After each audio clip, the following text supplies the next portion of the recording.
Hello and welcome to News Desk, where each week we look at a topic in depth. We speak to some great experts who help explain it to us, and also you help us along the way. My name is Alex Forrest-Whiting. And my name is Marcel Nadim Abouraki. And when Alex says you help us along the way, she means your questions and comments really shape the next hour, hour and a half, maybe even 2 hours, depending how much comments you have. In the last couple of episodes, they've been really engaged in the chat, and I'd love to see the same kind of engagement again.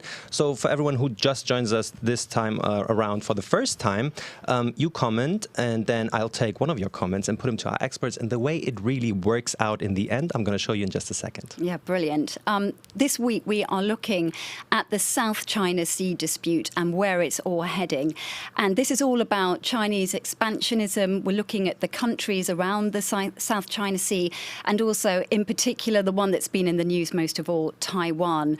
If you remember, we had Nancy Pelosi who visited Taiwan. It caused a big problem, a big raucous with China, absolutely furious about that. They had military drills in place, were not happy. Well, it seems to have continued into this week as well, because now there are US congressmen and women who've been in Taiwan as well, visiting the government there. And China has not been happy. They have said that they have held more military exercises. Hannah, I think, is going to show us some of the pictures that we can see, hopefully, of those exercises that have been carrying out. Well, that's what China claims they are. Here we are. We've got here, that's a jet. Before that, we had a Chinese Air Force early warning radar plane. And in the distance there, those are the Penghu Islands. So this is from CCTV, and they are, CCTV anyway, saying that those pictures have come out just on Monday from China, and that they are very much covering the area there because of the US, again, being all these Congress people being back in Taiwan. But we're not just going to speak about Taiwan. We're also going to be looking at the situation as a whole, and particularly the South China Sea, and what countries are laying claim to the South China Sea as well as to China. And going back to those pictures, China itself very upset, angry with these US Congress people being there. I think we can hear a clip now from the Chinese Foreign Ministry spokesperson making it very plain what they think. Forceful measures to safeguard its national sovereignty. A small number of US politicians and Taiwanese separatist forces are attempting to challenge the One China principle. They are doomed to failure. Taiwanese separatist forces are attempting to challenge the One China principle. They are doomed to failure. Taiwanese separatist forces are attempting to challenge the One. Sorry, we've got a few technical issues. I don't know if you guys can hear this. We are hearing lots of people coming back and lots of sound round. I'm not quite sure why that is. So CCTV, for those who are wondering. Yeah, sorry if that we weren't CCTV? quite making sense there. I'm just hearing lots of me coming back. CCTV is the Chinese state television, and those pictures were put out by them, claiming that that was a Chinese military on Monday, again engaged in exercises near Taiwan because of their displeasure at the US having congressmen and women in Taiwan. Again, picking up on what we think we've worked it out. If you want to try and play that sound. Okay, let's try that again. So just before we play it, this is the spokesperson for the Chinese Foreign Ministry, and it is about those US congressmen and women who have just been in Taiwan. So let's hear. China will take forceful measures to safeguard its national sovereignty. A small number of US politicians and Taiwanese separatist forces are attempting to challenge the One China principle. They are doomed to failure. So pretty strong words there. Hey, we wouldn't be News Desk, would we, without a few technical hitches? So bear with us. Anyway, we will be looking at that also, as I said, the South China Sea, all the resources there, who wants what, who's got a claim on what. And also, to help us along the way, we will have our very own news our international editor here who will be sitting with us, Richard Walker, talking us through what's going on in Taiwan, what's going on in the South China Sea. And we also want to look at the military side of all of this. So we're also going to have a really interesting guest. His name is Captain James Farnell. He's a former US Naval Intelligence officer. He spent a lot of time in the Pacific. He'll be talking about what islands China has been reclaiming, which islands they've been militarizing and building bases on, and also just how the Chinese Navy has changed over the past few years, even decades. And we will be taking the picture even wider than that. We will be speaking to an Asia analyst, because what other countries are affected? Japan, Australia, others as well. So she will be filling us in on that and explaining how the South China Sea can be seen in not just a micro setting, but in a big global setting as well. So, Alex, a lot to discuss. Thankfully, we have those great experts on, but we have also cool people here in the studio, and I want to introduce them to you in just a second. So we have Hannah Costigan, who's our desk editor. She's keeping track of the overall, make sure that we don't miss anything. Then we have our tech guy here. So if anything goes wrong, flame me, and if he makes us look nice. So thank him in the comments for that. And I had promised you that I will explain how this whole community thing works out. And I've actually looked at some of the comments that you've been making in the community tab. And those two actually stood out. And this is where Dustin comes in. Dustin Hemmerlein, our desk reporter here. Hello, everybody. And the question that kind of stood out was one that Sachin Shudari was asking. There is no such thing called South China Sea. It's the Indo-Pacific Ocean, and the Musicali actually doubled down on that, as she was saying, or he was saying, it's called South China Sea, so how can Malaysia, Indonesia, etc. claim it? So maybe a bit of confusion around that term, maybe bring some light into that. What should we call it? Yes. So this is the kind of stuff I love talking about because I studied history and it's super exciting for me. So bear with me here. It's called South China Sea because as all things always in history, it's because of colonialism and some European power. If you guys want to guess which European power it is, like some European power is the reason that colonial power, obviously, that we call it South China Sea now. Well, so colonial power in that area, I would go with France, because as I remember correctly, France was in Vietnam, so that's kind of bordering that area. And I'm British, so Britain was a pretty large colonial power, so I'm going to say Britain. And I think, well, you've already gone for Britain, but as the other Brit at the table, I'm going to guess the Dutch. Yeah, those are good guesses, but it is the Portuguese. So basically, Portuguese sailors started calling it that. They were just traveling from India to the Philippines, and they were looking for some kind of name they can give to that area. But actually, we do have a map. So if Hannah, if you want to pull that up, basically, that's the name we're stuck with, and that was just translated from Portuguese to English, and we just use it now since the 16th century. But if we get the map open, there we go. Yes. So basically, if the South China Sea is in the middle there, and if you go in any other country, obviously in the native languages, it's called differently. So the Chinese just call it the South Sea. The Vietnamese just call it the Eastern Sea. And the Philippines and Japan both called the West Philippine Sea. So it just depends on from where you look at it. But we are, for now, sticking with South China Sea because that's what most people use if English is their native tongue. And that's what we've called it on the program. So let's not change it now. Let's not change it. But for anyone in the comments, make sure to comment your preferred name for the area. And maybe for the next shows, we'll try to work that into our work, definitely. And guys, let me know if you have any other questions that you want me to research during the show to have a look at. And tag me and Marcel for that, and we'll either ask the questions to our experts that we have invited, or I'll look them up in the show. Yay, very clever. Thanks very much, Dustin. We'll come back to you then later. Let's now introduce our first guest.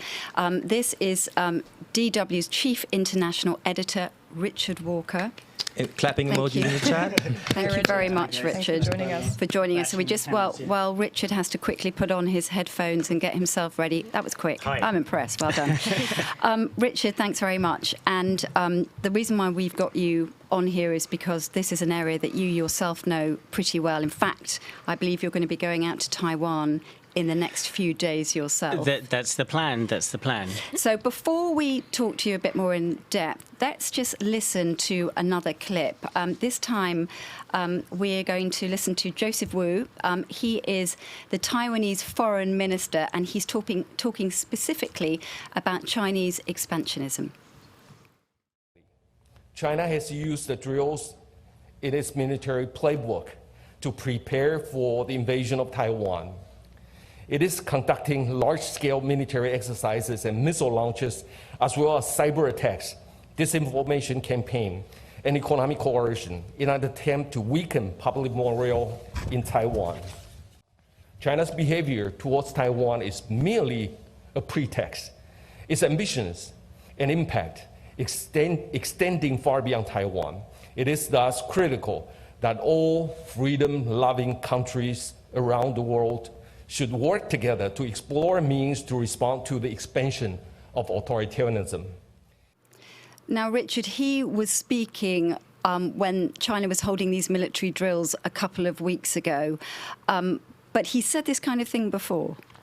Yeah, that's right. Actually, Joseph Wu spoke to us at DW a couple of years ago when we did a production kind of looking at the threat to Taiwan. We did quite an extensive video. You can find it on DW News on YouTube. It's called Taiwan, China's Next Target. And it's been like a flashback for me since working on that 2 years ago. Everything that's been going on now, really kind of reliving a lot of the discussions that we had. And Joseph Wu even used very similar language in our conversation back then, saying that, China is in a mode of expansionism and that Taiwan just happens to be on the front line. This was very much the line that he was saying then.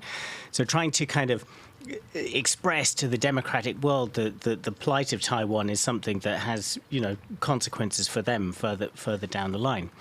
But yeah, this press conference was just after the Pelosi visit, and this was when those big Chinese drills were going on, which Joseph Wu was saying were basically used as a kind of practice run for some of the things they would need to do if they wanted to invade Taiwan. But since then, there's been another congressional delegation showed up just on Sunday and just stayed Sunday into Monday. The Chinese reacted very angrily to that as well.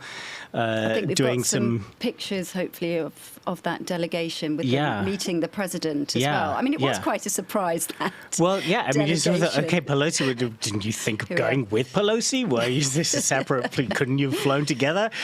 So... And it's quite interesting in all this discussion around this. Like, one new term I've learned is the CODEL, the congressional delegation. This is like Washingtonese for these kind of trips that you have of Congress people going on these trips. Anyway, so that trip happened, and the Chinese said, well, okay, we're doing more exercises. And they did these exercises around the sort of Penghu Islands, which are quite militarized Taiwanese sort of outlying islands. And it does seem that, there's a bit of a, I hate this expression, but it's probably appropriate here, sort of a new normal, the Pelosi visit and the response to that, and, now this extra visit and the response to that. And we're bound to see more kind of visits, not just by Americans, but I think also, for instance, there are some German parliamentarians from the Human Rights Committee in the German parliament here saying that they want to go to Taiwan. So you're probably going to see more and more democratic countries, parliamentarians saying we want to go and visit Taiwan to show support against this pressure. And every time that happens, then the Chinese are going to think, well, we're going to have to show to you guys that this is simply not on. Yeah. So this feels like the new normal that we may be entering. And I mean, it could be an unpredictable time. We don't know what could potentially go wrong during this time. Yeah. Now, Amanda Z is saying in the chat, the geopolitical importance of Taiwan is everything for PRC.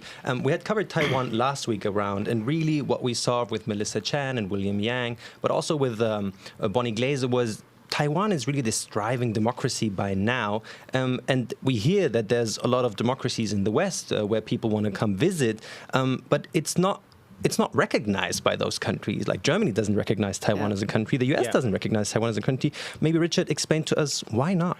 Yeah, I mean, it is kind of fascinating, isn't it? And I think like, a lot of kind of ordinary people just going about their lives, they don't necessarily know this, that Taiwan is, you see made in Taiwan, sometimes made on, on a product that you might buy, yeah? And they don't necessarily realize, okay, well, yeah, Taiwan's a country, right? Well, according to the kind of standard definition, it is. There are only like a dozen or so, or slightly more than a dozen countries around the world that recognize it. And to take the US as an example, I mean, the US hasn't recognized it since the late 70s, early 80s, when the US was starting to build relations with the People's Republic of China.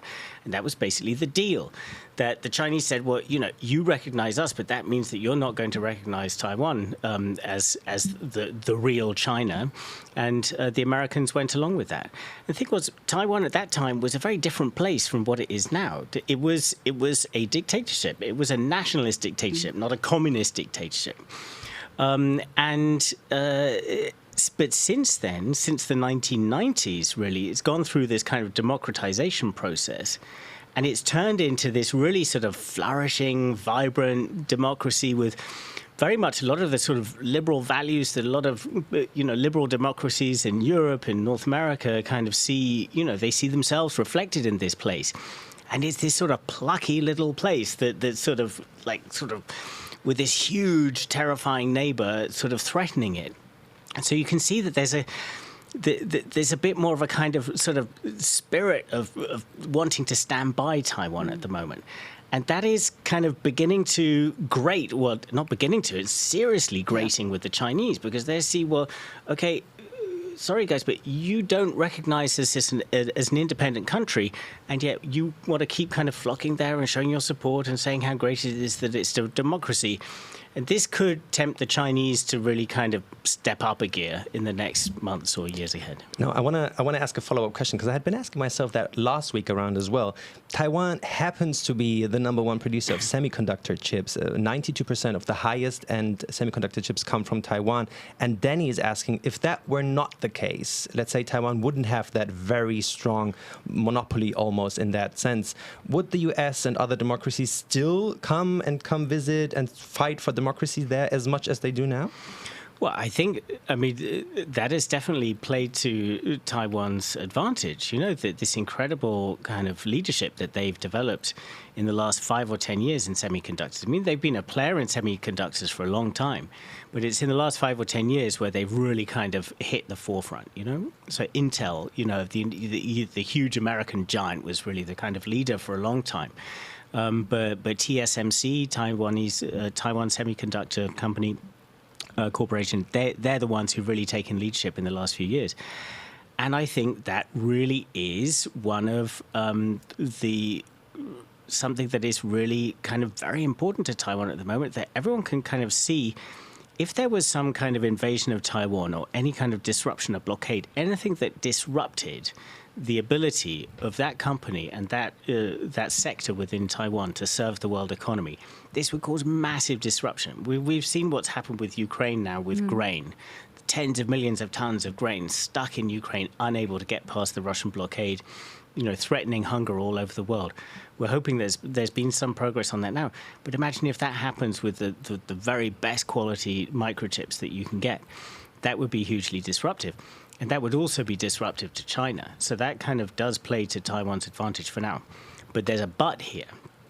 China has a company called SMIC that it has been pushing ahead in the last few years. And actually, the head of SMIC, getting into the weeds here a little bit, but the head of the SMIC is a former very senior guy at TSMC, at that Taiwanese company. They poached him, and he's been developing them. And they have just come out recently, the last few days, and said that we are now making chips of what's called the 7 nanometer scale. So that is like almost the best that TSMC can do. So they're kind of saying, look, we're on this now. And maybe in a couple of years, we're going to be at that level. So that is going to be something that is potentially sort of raising some alarm bells in Taiwan. And we really wanted to talk about the whole South China Sea, the whole of it, not just obviously Taiwan. Just very quickly, because I know that we want to move on to Dustin in a minute.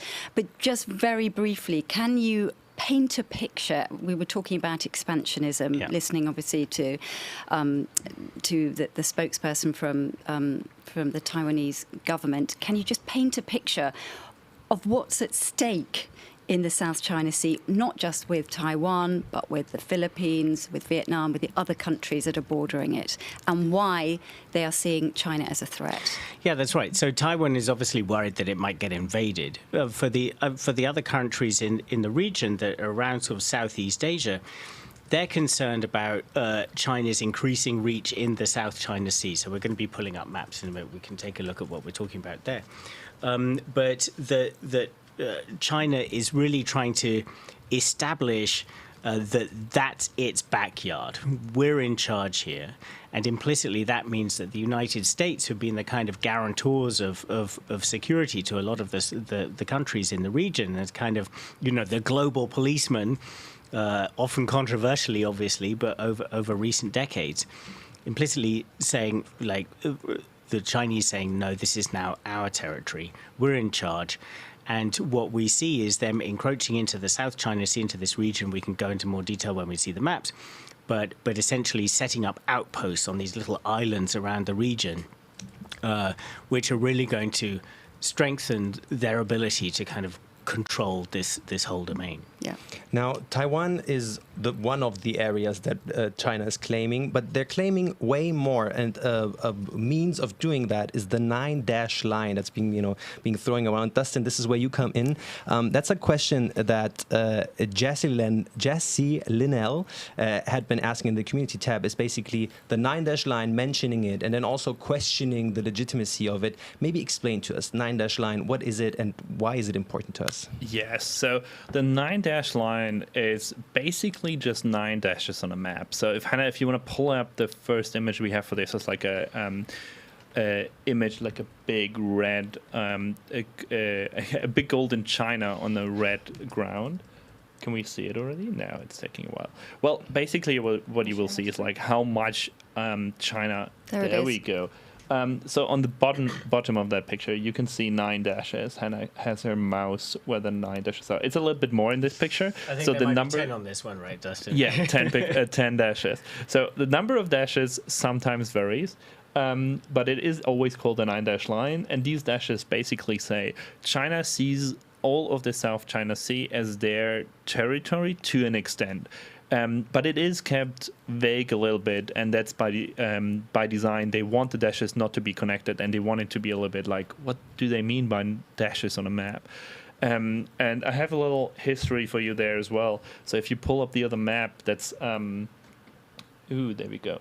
We were able to see Hannah's desktop background for a moment there. So if you spot something there, incredibly exciting on this company laptop that I'm only using for this show. There we go.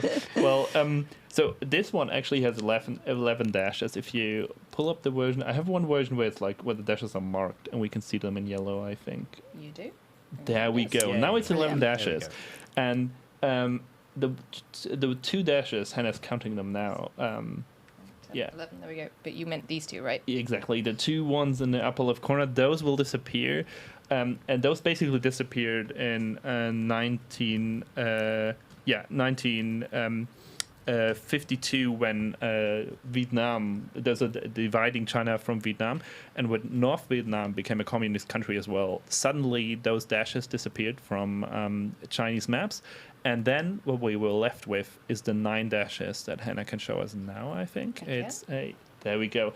This is a map that China sent to the United Nations, basically saying, oh, these are the 9 dashes we are working with. And yeah, the weird thing about it is people have been interpreting those dashes, people from all over the world, everyone who's not in the Chinese government, no one knows really what they mean by this. They're just like, these are the 9 dashes, figure it out, but we somehow claim the South China Sea, and that's what they say with that. Yeah, and why don't we just pull that up again, because maybe not everyone can see completely clearly what we're looking at there. Yeah, so you see on the left there, you've got Vietnam, you've got Laos, Cambodia, kind of there on the right, on the east side. Then you've got the Philippines.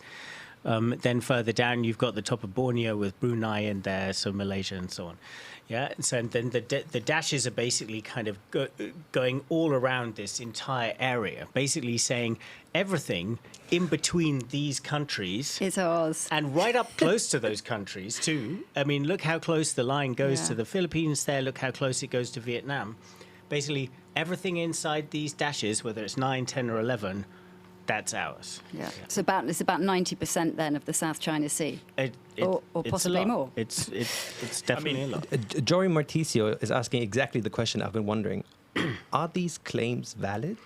How do they come up with basically taking everything?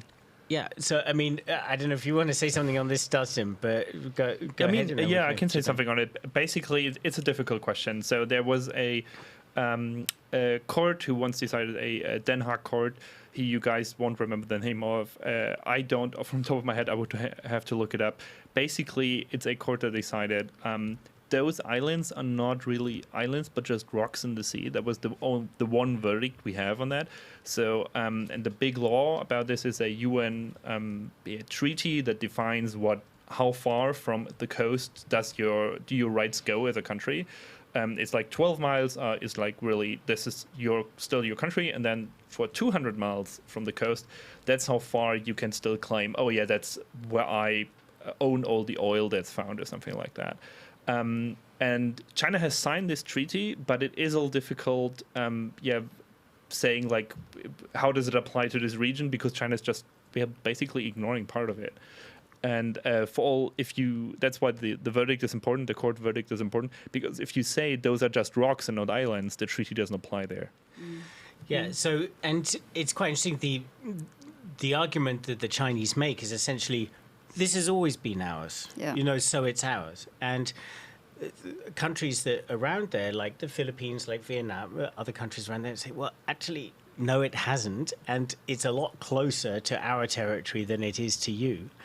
And the court case you're talking about, so it was the Permanent Court of Arbitration in The Hague. That's right. Thank you for helping me out there. I know I have it in my notes, but yeah. It's not a particularly familiar institution to many people.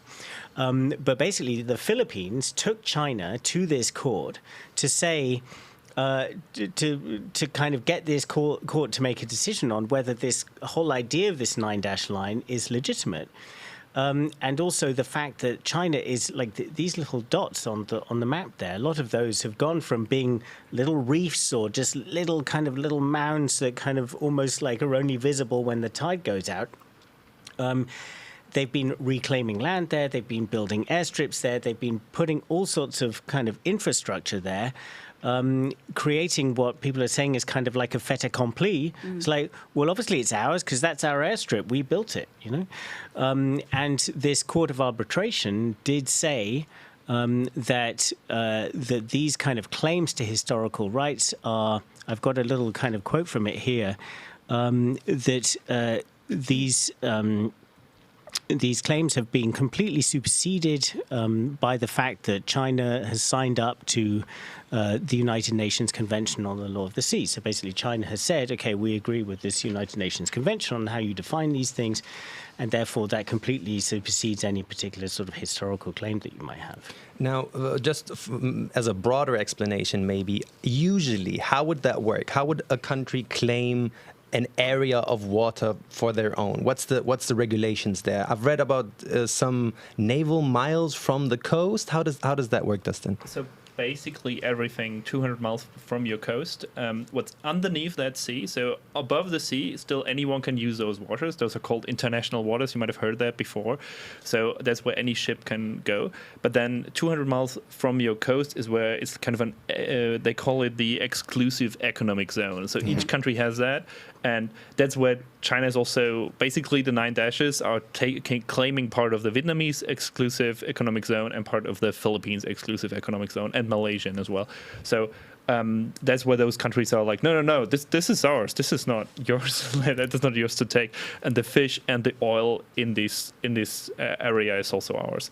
And then, the issue is, what about the exclusive zones between all these islands, the maritime laws there? And that's where it gets really complicated. But at the end of the day, whoever rules the sea rules the sea. It's a lot about power. And if you just I don't know, if you just have the power to say, oh, no, we don't allow ships in here, it doesn't really matter if the international law is on your side to a degree, right? Thank you very much, Dustin. Thanks also, Richard, for now. You're obviously both staying with us, so thank you, because we're going to look a bit more in detail at that with our next guest, who will talk now particularly about the military side of the South China Sea. We've just been talking there about natural resources, and that China claiming that much of that, 90% or so of the South China Sea, is actually Chinese, with other countries saying, no, it's not, it's ours. So let's bring in James Farnell, who is a former US Naval Intelligence Officer and now a military strategist. Thanks very much for joining us, James. Just before we start the conversation, could you just tell us a little bit about you and the decades that you have spent with the US Navy? Well, first of all, thanks for the invitation. I'm happy to be here. My background is U.S. Naval Intelligence. I served 29 years. The last 20-so years of my service was in the Pacific. I spent most of my time in the Pacific, but the last 20 or so years was focused on the PRC. I served in a float assignment as the head of intelligence, USS Kitty Hawk Carrier Strike Group. It was in Japan. Then the U.S. 7th Fleet was on board the Blue Ridge in Japan. And then my last assignment was the head of intelligence of the U.S. Pacific Fleet in Honolulu. I also was the head of intelligence, or China's intelligence, for the Office of Naval Intelligence back in Washington. So I'm a unique background in terms of continued focus on the PRC. Thank you very much for joining us then, because that's quite an extraordinary... Sorry, we have a little trouble hearing you. Do you, maybe, James, have any headphones close to you that you could just put on if there a chance? I don't know if you have any lying around, because I feel like that might improve the audio by a bit. Yeah, I'm getting a lot of feedback. Yeah, you're getting feedback as well, are you? Yep. I think if you would put in headphones, they might solve it. But I also don't want. I don't know if you have some lying around next to you. If maybe that works out. How does that sound? That sounds better so far. Yep, everyone's nodding. Better. Wonderful. Thank you so much. So that sounds brilliant. Thank you. Anyway, an incredible career of what we did here there. So thank you very much for joining us. We have been talking about the South China Sea and about China reclaiming some of the islands, building some of the islands, and I know that you're going to help us by explaining some of that to us. Before we start, we have got some satellite images of some of those islands, and we can look at the difference in what they were a few years ago to what they're looking like now. Hannah's just bringing them up. They're from the Centre for Strategic and International Studies and the Asian Maritime Transparency Initiative. So here we're looking at Fiery Cross Reef, and Hannah, let's just go back in time. These are all their overview images of Fiery Cross Reef, and they've got them going back quite some years into 2006. So this is what the reef looked like in January 2006. And as you can see, there's not really much there. It's literally a satellite image of a reef. But then if I go back to the overall gallery and we go forward in time to this year, this is, as you can see on my screen, June the 17th, 2022, and it looks like at least an airstrip and quite a lot of building work has been going on. Yeah, so that's just one example, and we've got many others as well. I don't know if it's possible to bring up or to talk about those. Jim, I don't know whether you can just fill us in a bit on what we are actually seeing, because I know there are two other islands in particular that the US certainly is saying that China has got now built military bases there, that being one of them. Also, Mischief Reef and... Is it Subs Reef? Subi Reef. Sorry, Subi Reef. Yeah. If you share my screen again. So we can just share the screen. Islands. Yeah, we'll share the screen and we'll show, Hannah will tell us what we're I was just going to say. I think it's important as you scroll through these images that if you go back to those first images prior to 2010, you'll see that these were just coral outposts, coral reefs, and there was nothing there except if you really look, there's maybe a small little hut on stilts. Right there. Yeah, exactly. And then what you see today is a dramatic transformation. So when you go back to the Permanent Court of Arbitration's ruling on 16 July or 12 July 2016, and you read that 500 plus page ruling, they devote over 50 pages about what the Chinese did to destroy the pristine coral reefs in the Spratly Islands, in these 7 islands that they built up. The 3 that we're talking about, Subi, Mischief, and Fiery Cross, are the obvious main ones because they have these 3,000-meter runways, and they have these hangars for their jets and fighters, and you have pure space there so that they can move ships inside those harbors. And essentially, these 3 are the same size each individually as Pearl Harbor. Wow. So rarely do you see a reference in the press that talks about China built 3 Pearl Harbors in the South China Sea. That's exactly what they did. And you asked a question earlier about what does a nation normally do to declare their territorial seas and territorial waters. Well, every nation that's a coastal state, they submit to the United Nations a claim that says, here's my border, here's my average, at the average sea level, here's where the land is and here's where the water is, and we claim out 12 nautical miles, which is our territorial waters, and then out 200 total for the exclusive economic zone. And they do that along points along their coast. And every coastal state does that. But China has not done that for the South China Sea. All we are doing is discussing maps that are reference to the Chinese, but they're not formal declarations by the Chinese Communist Party and the People's Republic of China in any formal way. That's what makes it so difficult. So what are they then? They're what the Permanent Court of Arbitration said. They are not features that inhabit human life, and so therefore they're not. They don't earn an exclusive economic zone. They may have a 12 nautical mile limit around them, but those are still under dispute. So the court didn't say who had ownership of each one of these disputed territories in the South China Sea, but they clearly said that China's claim to the entirety of the 9-dash line was null and void. And there's no historical precedent for that, and there's no legal precedent for that. And, oh, by the way, China destroyed thousands and thousands of hectares of pristine coral reefs. Hey, Jim, we have a question from the chat. Danny wants to know, have those satellite images been validated by a reliable source, and for how long has China been building up on these reefs, islands, rocks?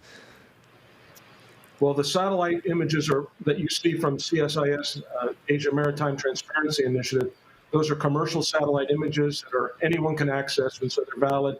I can tell you in my career, I can't go into the details of it, but I saw images that the world hasn't seen that verify what you're seeing there. And I watched that happen from 2012 to 2015. If you go back before 2012, there was nothing there except for these individual small outposts that were on stilts and could house maybe a small garrison of maybe 5-6 people.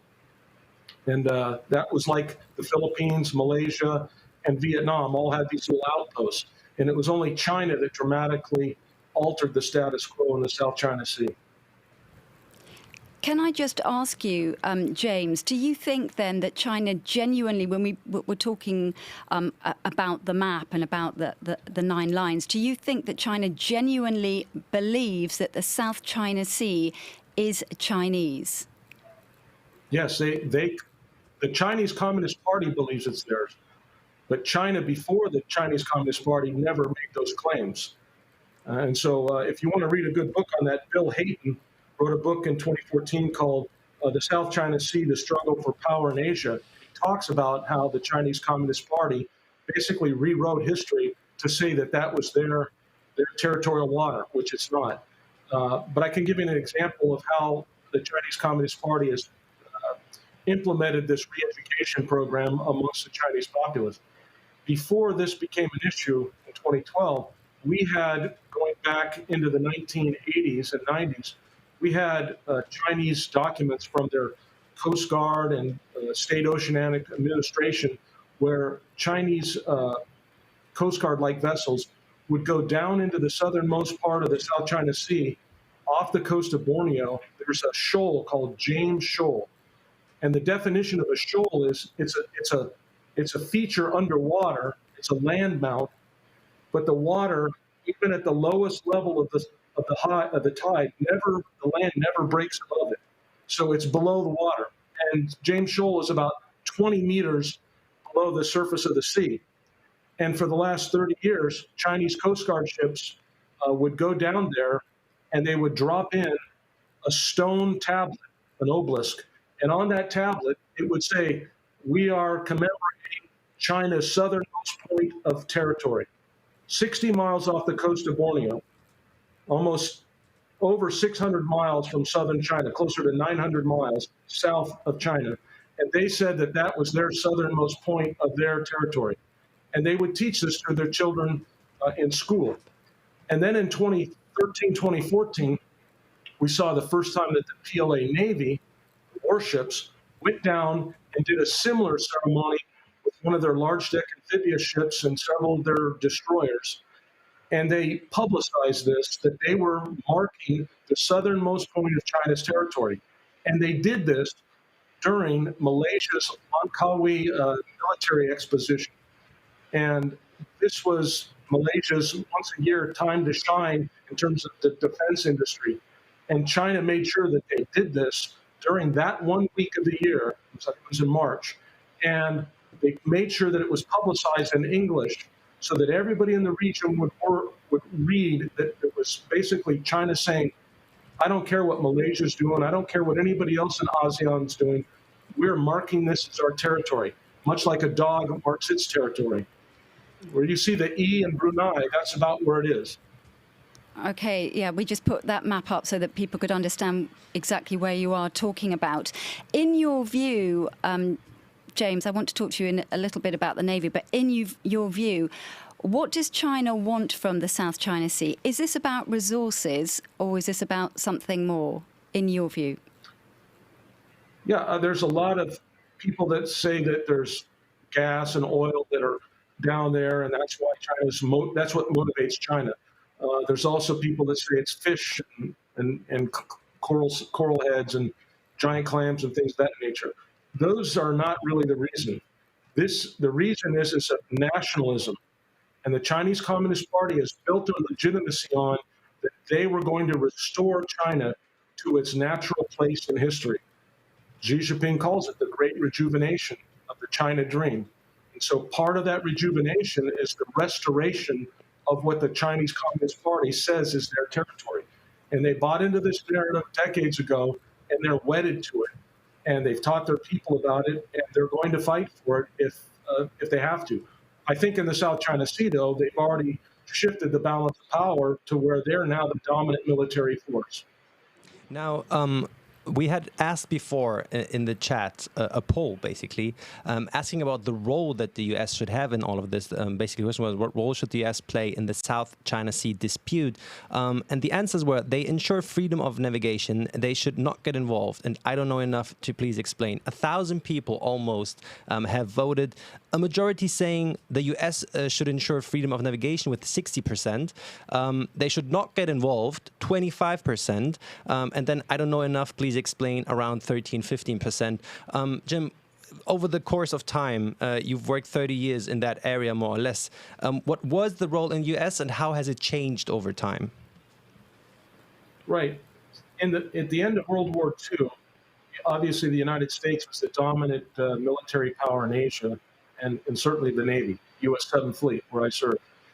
And for the next 50, 60 years, the United States Navy was basically like a policeman, just patrolling around the region, trying to help people where they could. When there was cyclones or typhoons or hurricanes, they would send in naval forces or Marines to help nations that were, hurt by these natural disasters. They would also show their presence to make sure that people knew that we weren't going to allow, in the Cold War, the Soviet Union to assert their views for a global communist outlook and world power. So that's what the United States did. When the wall came down and when the this idea that the United States was the only superpower. The United States just kind of kept doing what it always been doing. But when we took our eye off the ball for the last 30 years in the Middle East, and we didn't pay attention to the fact that the People's Republic of China was building up its naval power. And so today, China has the largest navy in the world, and it's all concentrated inside the first and second island chains predominantly right now. And they've altered the military balance of power in the South China Sea. And they have said, we don't agree that the United States is the kind of this benign policeman that's going to patrol these waters. And they've said they're their waters. So, for instance, you mentioned freedom of navigation operations. Those go back to the Cold War into the 70s. And the United States conducted freedom of navigation operations around the world against all coastal states that our nation, the United States, thought had excessive straight baseline claims. I was explaining this. Nations submit their data to the United Nations, and they submit straight baseline claims. So you claim a straight baseline from, every mile along your coast. You say, this is my baseline, and those coordinates get submitted. And some nations have excessive claims. Like, for instance, everybody may remember in the 1980s how Libya under Gaddafi claimed all of the Gulf of Sidra in the Mediterranean. Well, the United States used to routinely send ships through there to say, in a legal sense, we don't recognize your claim. So the Freedom of Navigation Program is actually under the executive control of the U.S. State Department, but it's implemented from the Defense Department, who have the assets to go steam through or fly through these excessive claims. So the United States in the South China Sea has been doing the same thing for 30 years, going through these disputed areas saying, we don't recognize this country's claim or that country's claim. We're a treaty ally with the Republic of Philippines, but we have disagreements with the Philippines over some of their claims down in the Sulu Sea. And we'll send ships through there, and we don't fight them, we don't shoot at them, we don't yell at them, we don't have any negative impact, but we record the transit, because as part of international law, you need to record and put up for the record that you actually challenge somebody's claim. Because under international law, if you don't challenge a claim, then over time, that person or that nation could come back and say, well, no one ever challenged our claim to the Gulf of Sidra, so it's ours now. That's what we've been doing. And China doesn't want that, and they want us out of it. Okay, but that's part of a larger strategy for the Chinese Communist Party, which is to say we want to displace the United States from a position of power in the Western Pacific. And let me just bring in at this point Richard Walker, who's our chief international editor, just picking up on that freedom of navigation, what we're hearing there about the United States and what they've done for decades. They obviously claim that they are there making sure that everyone can have the rights to these waters. China's saying, actually, no, you don't. It's our water. I mean, does the US have a fair point here? They've been doing this for decades. Does China have a fair point here? I'm asking you a very difficult question. But, it's the US can say freedom of navigation, but if China won't accept that, there's a point here, isn't it? I don't want us to be so biased towards the US. We need to bring in the Chinese side too. But yeah, I mean, of course, yeah, I mean, the US is really trying to hold on to it. I think picking up on what Jim Fennell says there, they're trying to prevent things from becoming a sort of fait accompli, that over time something becomes so normalized that it can no longer be challenged. And of course, the American hegemony has been incredibly controversial in many parts of the world and many stages over the last few decades. But there are certainly many countries in that region who really do depend on these shipping routes through the South China Sea being freely navigable. I mean, there's an incredible amount of trade goes through these waters, or going up to Taiwan, going up to Korea, going up to Japan, and downwards then through the Malacca Strait around the tip of Singapore there. So these waters are incredibly important, and this is why countries like the United States, but other countries around in the region, like the Philippines, they took this challenge to this tribunal because they're so concerned about the impact in the region. But one thing I just wanted to kind of pick up on from what Jim was saying, it kind of took my mind back to that one of those first maps we looked at earlier on. Maybe we could bring it up. It's the one in the red and the gold. Yeah. So this was a map that was published by the Global Times, which is part of China's state media. And it says there, China, not even a bit can be left behind. And look at the imagery that we're looking at here, everything in gold. The eye in the China is Taiwan. That's the island of Taiwan there. And then at the bottom, all of there you have the 9 dashes. And going around at the very bottom, I think that's probably one of the features that Jim Fennell was just talking about there, just off the coast of Brunei, so far from the coast there. So this is this image sort of encapsulates what Jim is kind of saying, that the Chinese Communist Party is saying that China has to be restored to its former greatness, or this imagined former greatness, and that means they've got Hong Kong back, of course, and they've got Macau back from previous colonial masters. They want Taiwan, and they want these waters and these islands or little islets down in the South China Sea. I just thought it was interesting to kind of pull that little map back and just think about what that is expressing there, and really kind of linking together the Taiwan story to this South China Sea story. Yeah. One thing, actually, I might want to bring Jim in again, because there's a good comment more from the chat, which is from Vorwet, veterinary, a vet, basically. He's saying that he's a retired Navy officer, retired in 2013, and he's saying our Navy is heavily underestimated, which is what our military wants. Jim, comparing the Chinese Navy to the US Navy, where do we end up? Is it comparable? Are they just as strong as the US Navy? Are they weaker? Because they've been coming up with new features and new Navy, materials, boats, ships, weapons, basically. Aircraft carriers. We have images of that. Where's the comparison? Do they add up, or is it still a one-sided match, basically? Well, you have to ask yourself, what did they build their Navy for compared to what the United States Navy was built for? And as Richard pointed out, the Chinese built their Navy to be able to take those territories that they believe are theirs. Taiwan is the most important gem in that panoply of islands, if you will. And it's the hardest one to take because it's the most armed. So China's built what they call a counter-intervention strategy. We call it A2AD, or anti-access area denial. But they want to keep America and our allies away from Taiwan.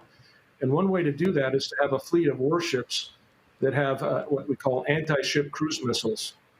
And so their entire fleet, for the most part, of their major warships, frigates, destroyers, these new cruisers, the Type 055 Renhai-class cruisers, they are all equipped with supersonic anti-ship cruise missiles that come in at just off the surface of the water, 30 meters off the top of the water. And at the end, right when they get in to hit the enemy ship, they'll pop up and then come back down and come in at a really hard trajectory to hit.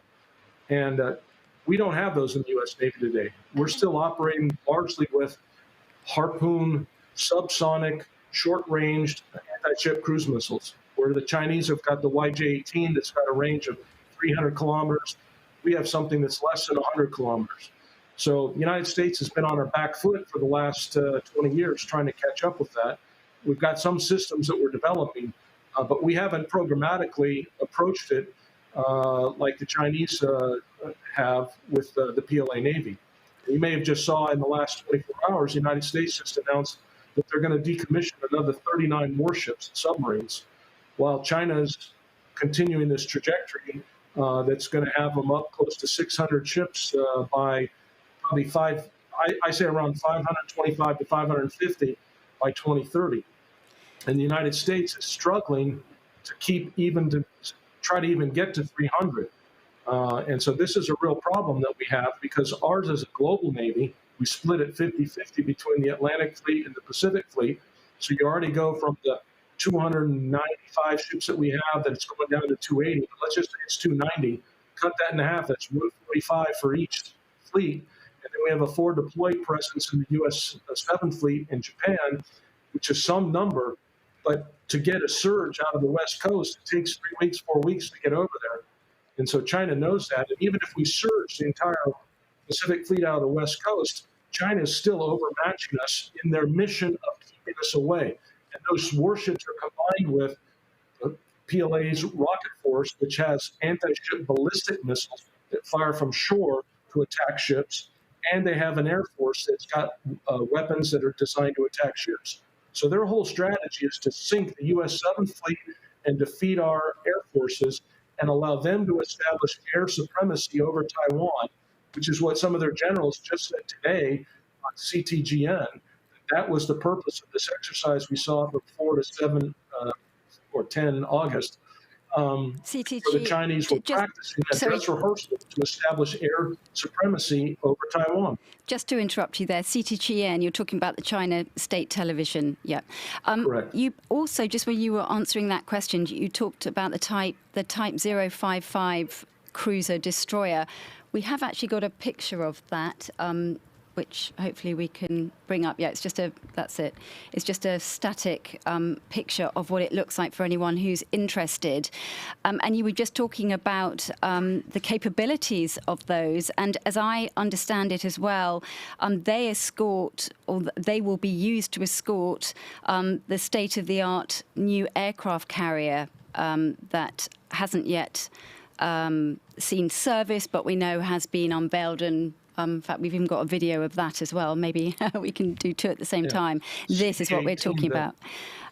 Yes, exactly. So maybe you could just tell us a little bit about that, for example, and just how powerful and what a status symbol that is for China. Well, it's the third aircraft carrier that's in the PLA today. The first one, CV-16, the Yaonong, was brought in from Russia via Ukraine, and the Chinese first started flying on it in 2012, and in less than 10 years, they've now put a third aircraft carrier at sea. Fujian, this newest carrier, is going to start sea trials. It's in sea trials right now, and it is unusual because it's the same size, basically, as a Nimitz aircraft carrier class design of the U.S. Navy at 80,000 tons. Okay. Our Ford class is 100,000, but this is essentially a supercarrier class size vessel, and it's a conventionally powered, so it means it runs off of diesel marine, but it's launching of aircraft, unlike its first two carriers that had ski jumps that allowed aircraft to kind of get propelled off that way. This has got an electronic, electromagnetic aircraft launch system, EMALS, that launches aircraft through essentially magnets. Those two rows right there you see at the front of the bow of the ship, those are covered. Those are going to launch aircraft. They've got 3 of them total. And the idea is that China now will be able to have a higher sortie generation rate, meaning they'll be able to launch more aircraft per hour or per cycle of flying than they did in their first 2 aircraft carriers. So this really brings China up into the same level as the United States in terms of the platform. What they lack, obviously, is the same kind of experience that the U.S. Navy does, our carrier experience. Now, I spent the first 2 years of my career on aircraft carriers, and we have an extensive, obviously, almost 100-year experience with testing and evaluating aircraft carriers. China's gone to school on a lot of that 100 years and saved a lot of Chinese naval aviators' lives by studying what America did. But they're still having to go to sea. But they are going to sea, and I think that's the point I want to get home to you is they're not sitting in port. Now, during this exercise off of Taiwan, their first aircraft carrier went out, and then it had to go back. So it had some kind of material casualty that kept it in. But the other one, the Shandong CV-17, did stay at sea, and it operated with at least 2 of those Type 055 Renhai-class cruisers, which are the foundation of what we call a carrier strike group. So those Type 055 cruisers will operate with carriers and with amphibious carriers. So they have a lot of those platforms as well. So they're going to have carrier strike groups and expeditionary strike groups. I think we've understood that the Chinese Navy is really strong here. Tao is commenting, from what I can see, I'm quoting them, the US Navy has no chance to win China near Chinese coast because China has so many land-based airports and missiles. As a quick answer, maybe, would you agree that the US Navy coming in would be fought off by the Chinese Navy? I disagree that the U.S. Navy has no chance. That's ridiculous. Okay. One thing that the U.S. Navy has that they don't have is we have a large force of nuclear submarines. And our nuclear submarines are equipped with land attack cruise missiles, with emerging capabilities to attack other ships, not just with torpedoes, but with missiles as well. And our submarines can operate indefinitely, relatively compared to the Chinese diesel and air-independent propulsion submarines. So China's still got to deal with a very potent nuclear submarine force from the United States and a carrier force that's learning how to dodge and evade anti-carrier ballistic missiles like the DF-21D and the DF-26. Now, well, nuclear weapons, we don't want to think about the repercussions of being used. We want to think about peace, and Mick Biggins is asking about peace. Richard, this is where you come in. The comment is not more gained for both the West and China by peace and not war. Richard, your assessment? Well, I think probably both sides would even agree with that. I love the cuckoo clocks in Switzerland there, Jim. And yeah, I think I'm sure both sides would agree with that. But I think if we kind of pull back a little bit to what we were talking about at the beginning, about the situation around Taiwan, that we're kind of getting into a bit of a new normal, that basically or a ratcheting up of the tensions there. That more and more in the West are feeling that they want to kind of show solidarity to Taiwan. The Chinese are feeling increasingly that they need to show strength. As we've heard from what Jim has been saying here, there's an incredible sense in the US of oh my God, we were asleep at the wheel over 10, 20 years at the beginning of this century with 9/11 and everything that got America kind of embroiled in the Middle East. Now waking up to this incredible challenge of China racing ahead with the development of its navy, a navy that's really being developed in a kind of custom way to achieve what China wants to achieve in terms of kind of taking over these territories. You really see a combination of two massive powers on kind of collision course, really with very, very opposite interests. China wanting to establish hegemony in its region, the United States not wanting to relinquish its hegemony. This is the potential for a conflict. There really is significant potential for a war between the US and China in the next 10 or 20 years, one that could erupt potentially also by accident. It's not necessarily something that either will necessarily calculate, we want to go to war tomorrow. So although, of course, peace is better for everybody, it's better for business, there certainly is, there's a significant possibility that the US and China will end up in a war. James, for now, can I just pick up on what Richard was saying there? I mean, where do you think the dispute in the South China Sea is headed? Well, I don't see it just confined to the South China Sea, but I agree with Richard that this is a very dangerous time. And I've been talking about a comment called the Decade of Concern. And I started talking about this 10 years ago. And we know that the Chinese leadership ordered the PLA to have the capability to take Taiwan as early as 2020. That was the order. That went back to early 2000 or even before, maybe with Jiang Zemin. We don't have that evidence in front of us. So the question is, I believe the Chinese Communist Party would like to not use military force to take Taiwan, but they have prepared themselves to do so. So they've using what they call comprehensive national power to force outcomes like they got in Hong Kong, like they've gotten in the South China Sea, using economics, diplomacy, information warfare. But the question is, if they're not able to reconcile the disputes with Taiwan, with the Japanese over the Senkakus, and even disputed territories with India, there's going to be a growing sentiment inside China to use military force to take what they believe is their territory. And I think that you ask yourself, how late could they use military force and still expect the world to come to Beijing to have this grand ceremony on 1 October 2049 to celebrate the great rejuvenation and restoration of China?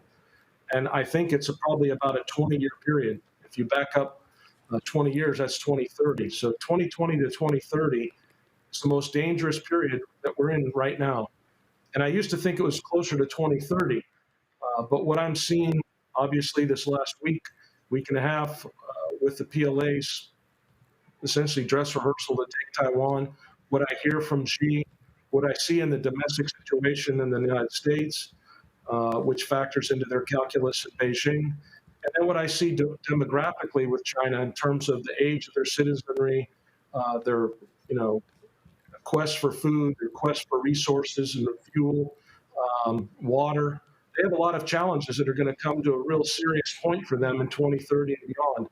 So this is really a dangerous time, and unless the United States, with its allies that believe in freedom, stand together and push back on this, I'm really worried.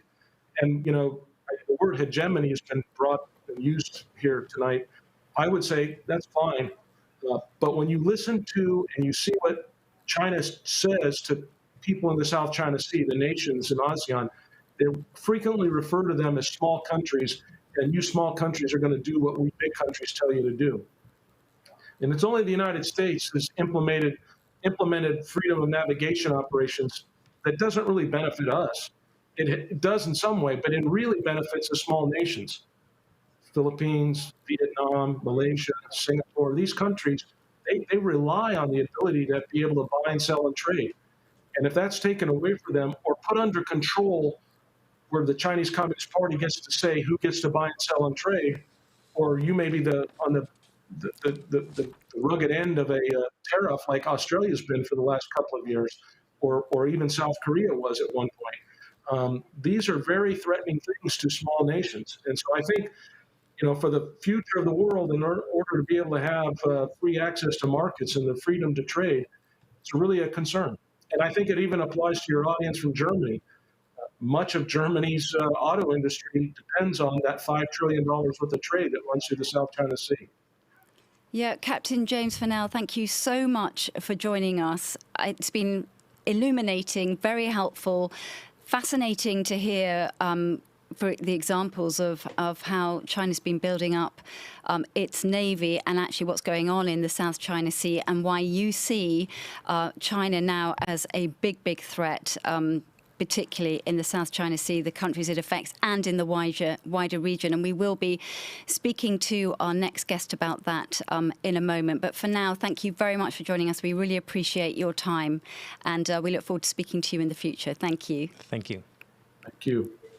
Now, one thing that we haven't mentioned at all, but it's something that's actually discussed quite a lot, is the Chinese understanding of themselves, basically, why they should rule this area. And it's called heavenly mandate. Now, Dustin, you've done some research on this. Heavenly mandate, that sounds quite quite big. Yes, that's a question. Let me look it up. College Success, I think, is the account that asked us that question. Asked us about the heavenly mandate. But it's not a thing anymore. I can say that off the bat. So the heavenly mandate is something the Chinese emperors used to basically say, yeah, they have a right from heaven or from the sky to rule their land. Or I think College Success in his question said the earth. But the heavenly mandate ended with the last emperor. Like, the last emperor was thrown out of China basically when the communist revolution happened, and then after that, like, the heavenly mandate ended. And the Chinese government would not go back to that because it is very much not what they think they stand for or what they stand for. They are not. They are a communist country, and they wouldn't go back to the legitimacy, the same way of legitimizing power that the emperors would use. There we go. Heavenly mandate. Heavenly mandate. It's a nice phrase. It's super interesting, by the way. Like, totally read up on it, but it's just not. It's over. Look, let's just have a bit of a recap of the show so far. Richard, we spoke to you at the beginning. We were talking about Taiwan in particular as being the focus in the South China Sea and what I think we can describe as Chinese aggression towards it. We've branched out looking at the other countries affected in the South China Sea. We spoke to our former US Naval Intelligence Officer, James Farnell, who was spelling out from how he sees it as a former US naval official and the threats that he sees to the free navigation of the seas, to anyone having the rights to the South China Sea. What's your main takeaway so far, Richard, before we speak to our final guest? Well, I think there's one thing that I often kind of come back to is you know, the Chinese say that they don't want to take Taiwan by force. That they want to see what they describe as peaceful reunification with Taiwan. But the way that they're acting, it makes it seem like that becomes less and less possible.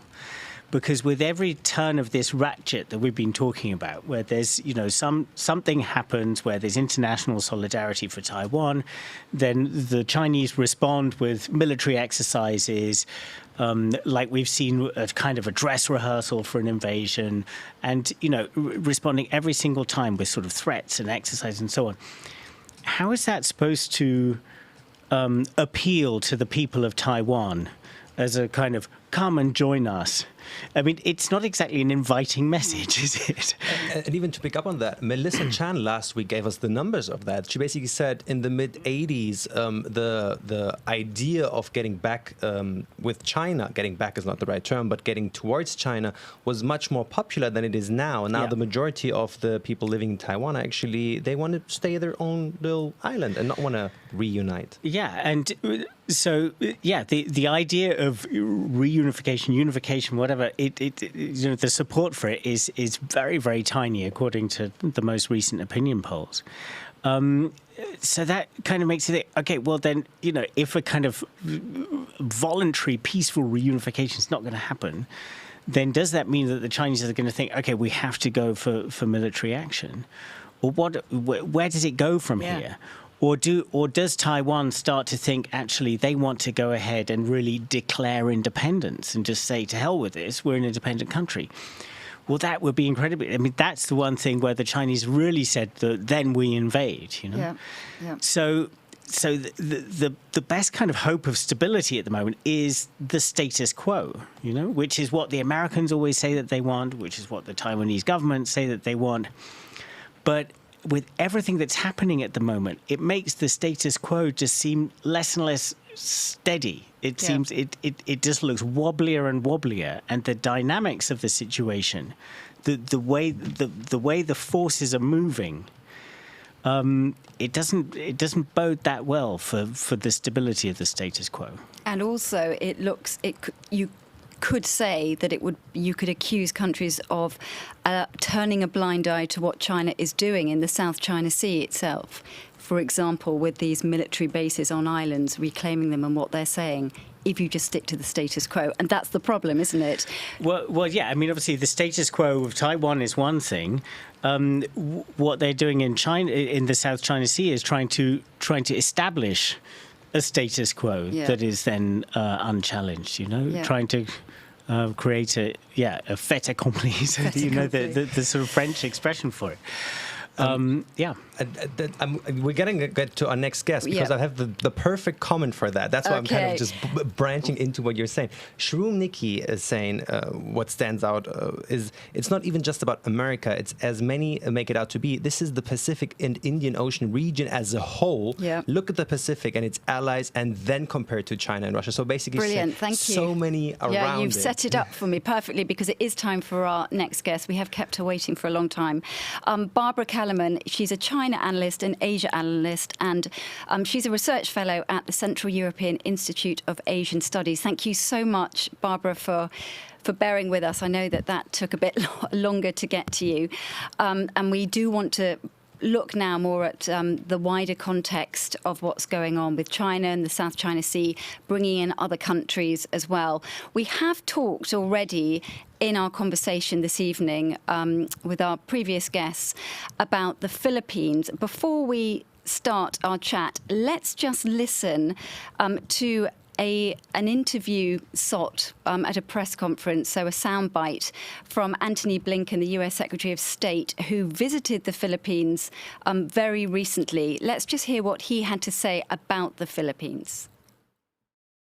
We talked as well about our security partnership, and I reiterated our ironclad commitment to the US-Philippines Mutual Defense Treaty and reaffirmed that an armed attack on Philippines armed forces, public vessels, or aircraft in the South China Sea would invoke U.S. mutual defense commitments under that treaty. So, Barbara, the Philippines, we just got to stress, is a former U.S. colony. What do you make of that statement by Antony Blinken? What is he promising the Philippines there? Mm-hmm. Yeah, first of all, thank you for the invitation. It's a very interesting discussion, I have to say, tonight. So yes, I would say in line of what we're discussing here today, the Philippines have in recent years kind of approached the whole question of China in line with other countries in Southeast Asia or ASEAN, which is kind of balancing its relationship between China and the US. And I think that particularly with the previous presidency, there was a lot of concern, or it wasn't that clear on what side the Philippines would eventually stand if we came to a situation where there would be a military conflict in the area. However, with the recent election of the new president, Bongbong Marcos, I think that the US or the West generally sees an opportunity in this as a way to improve their relationship. And I think that the Philippines is one of those countries that is in a more precarious or more vulnerable positions for a number of reasons. As you mentioned, firstly its historical ties with the US and its military presence in the area, which it kind of puts the country on the front line were there to be any potential conflict.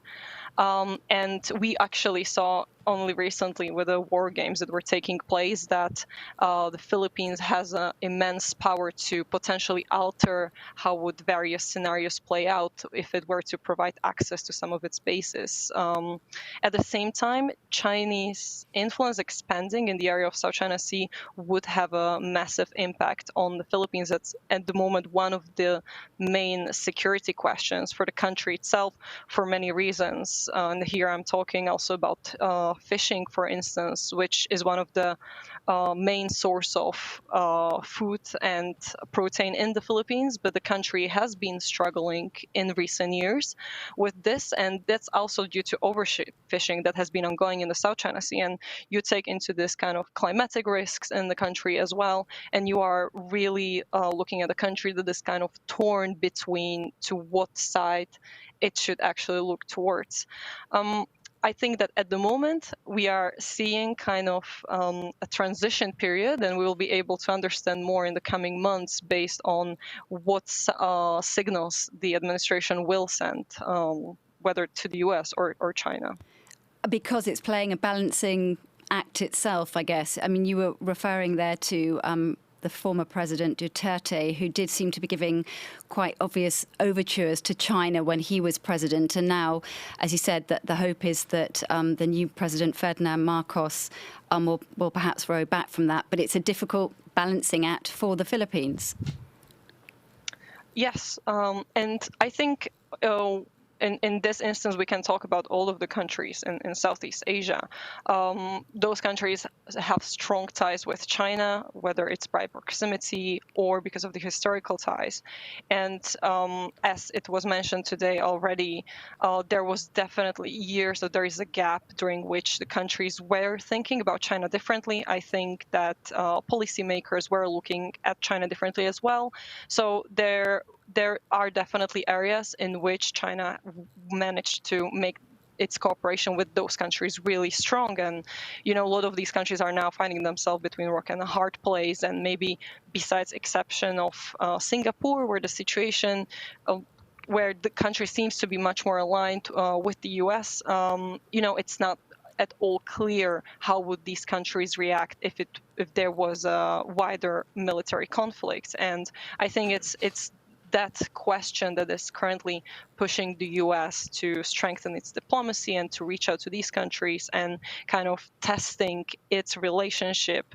And we just saw military exercises and war games in the region ongoing, and I think that's another manifestation of how the US has been trying to kind of recalibrate its position in that part of the region. And with that, we have also the focus on Indo-Pacific, which is also something that we've been seeing coming from Europe itself. So increasingly, we are seeing that the West or Western countries are perceiving this as a regional issue rather than just issue that is focusing on China solely.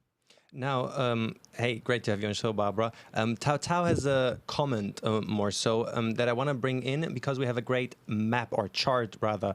The comment was, guys, you need to mention that all different claimants of the South China Sea have some overlap claims, and they also have some, I wouldn't call it affiliation, but they definitely, the ASEAN countries, to some degree, lean towards China, and some lean towards the US. And we have a great chart that kind of shows that. Could you maybe not talk us through all of them, but certainly some of them are really divided kind of 50-50. Some of them are really pro one of the other. Is ASEAN really a force to reckon with, or is it not really a force anymore because they're all so split and have different opinions towards all different sides, really? Mm-hmm. Yeah, that's a great question, actually. I think that this disparity or this difference between those countries is something that is very much built into the fabric of ASEAN. The organization itself, I don't want to say that it's made fun of, but it always struggles to find shared position, and that's why it comes up with this balanced position. And ASEAN they actually use it as one of their mottos. I would say that because of this competing interest, they are always able to come up with a balanced or neutral position. And in fact, we see all the time these prolonged meetings where countries are really trying to struggle to come up with a unified position, and it has been one of the reasons why for such a long time we haven't really seen any effective policy when it comes to conduct in South China Sea, because the countries are divided. Now, I would say that, for instance, the situation in Myanmar only just recently shown that sometimes those countries, when they're pushed enough or they have enough interest, they are able to find a common position. But there is definitely space to be skeptical when it comes to the ability of that organization to really stand up to China, at least at the moment, particularly as we saw on that chart. Cambodia, Laos, those are really countries that their relationship with China has been definitely closer than the other ones. Thanks very much for updating us on that and with the chart, because it was quite interesting, some of the figures on there. But we have to point out that those were people in the countries who were being asked. It wasn't governments and which sides, who they would side with. Richard, you were sort of waving at me at one point. You had something that you wanted to add. Well, yeah, I just think, good to see you, Barbara, and really interesting comments. And I just think one quite kind of good illustration of what I think Barbara was partly talking about there, and also about ASEAN. So this group of these, the Association of Southeast Asian Nations. So it's this kind of the grouping of the smaller and middle-sized countries there around the South China Sea. And, the way they're trying to navigate the situation now between the tensions between the US and China in particular. And these are countries that in many cases are economically dependent on China, but dependent to some extent or another for security on the United States. Yeah. And this is, you have countries in Europe who are in a similar situation. Germany's like that. Germany is dependent for its security on the United States, is dependent for its economy on China. But of course, if you're in Southeast Asia, China's really, it's right there. You're right up against it, so it's got a different kind of level of intensity. And ASEAN, the foreign ministers of ASEAN put out a statement around the tensions earlier this month after the Pelosi visit. And the kind of statement that they put out, is really just the ultra cautious. It is saying ASEAN calls for maximum restraint. The world is in dire need of wisdom and responsibility of all leaders to uphold and peace, stability and security. So this incredible kind of caution. And it's a really, really difficult situation for those countries. To have this, this huge, power developing there, China, pushing a lot of them around there, but they're economically dependent on it. And not wanting to anger China, not wanting to anger the United States either because of levels of dependency on the United States. A really difficult situation for those countries.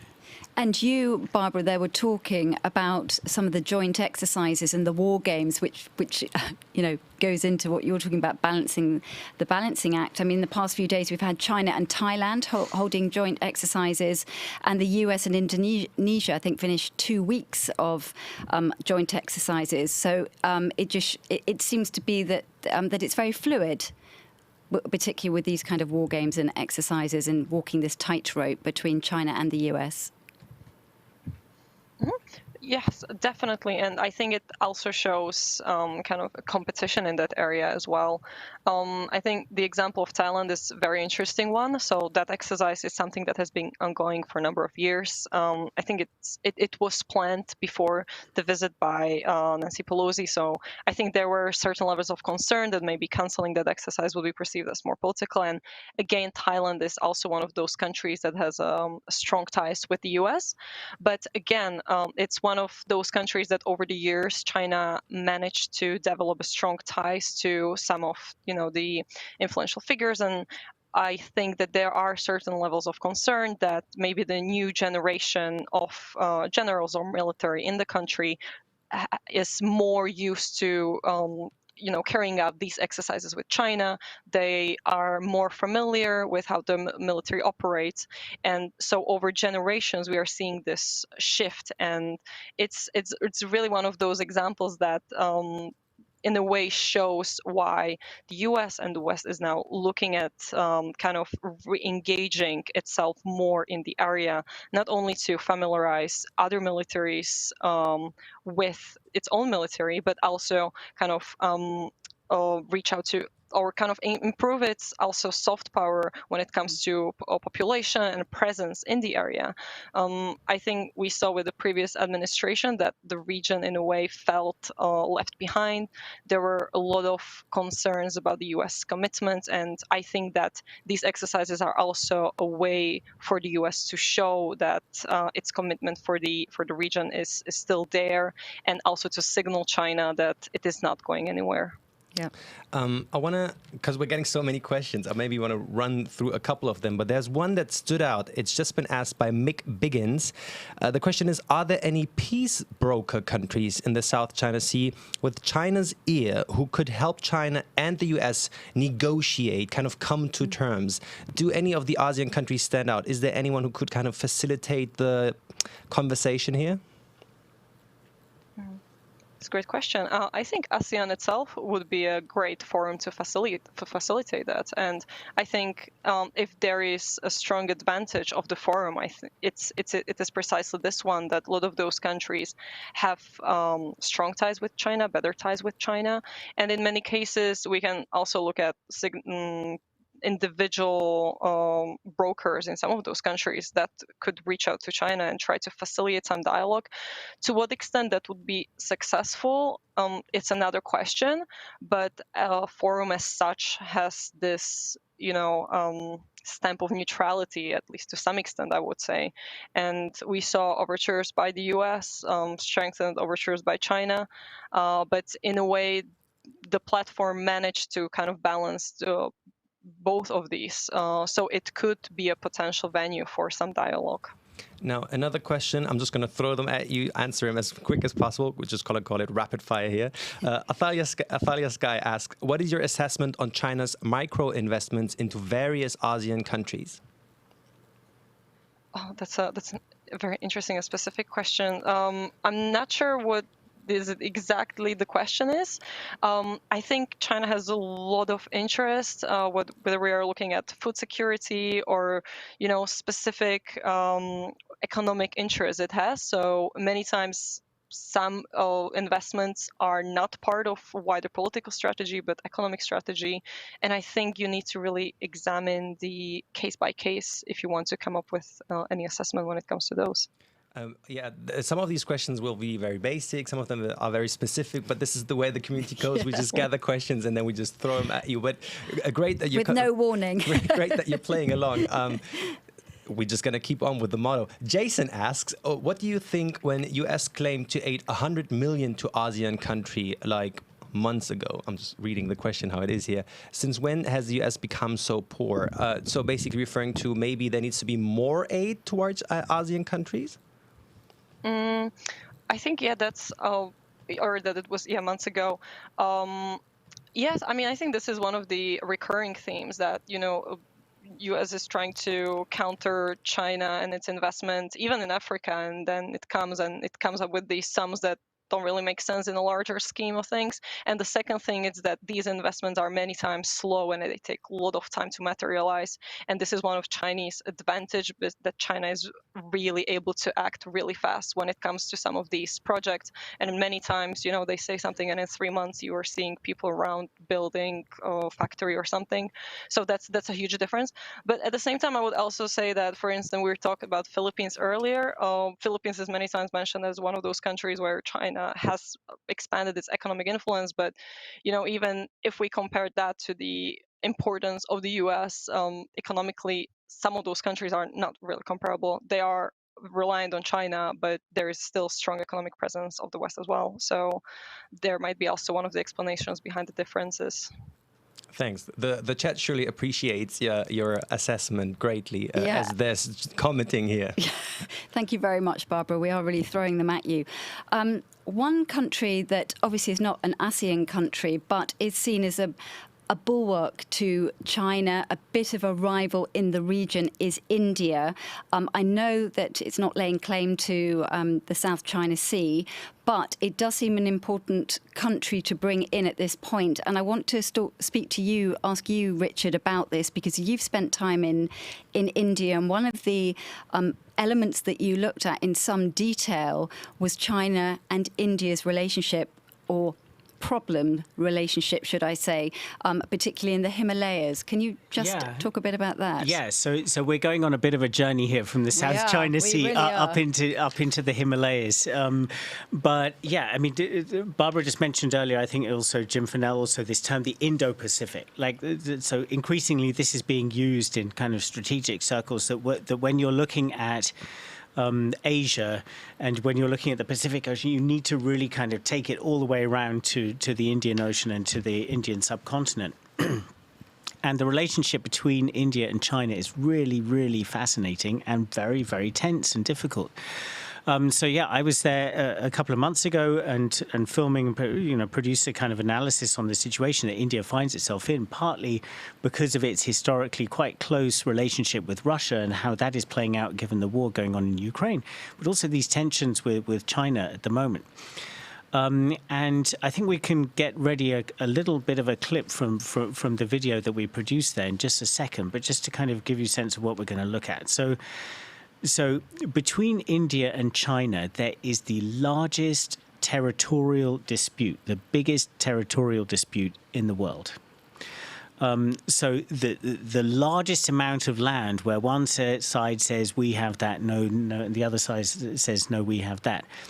Anywhere in the world, that is between these two huge countries, the only two countries with a billion-plus population, both nuclear-armed countries.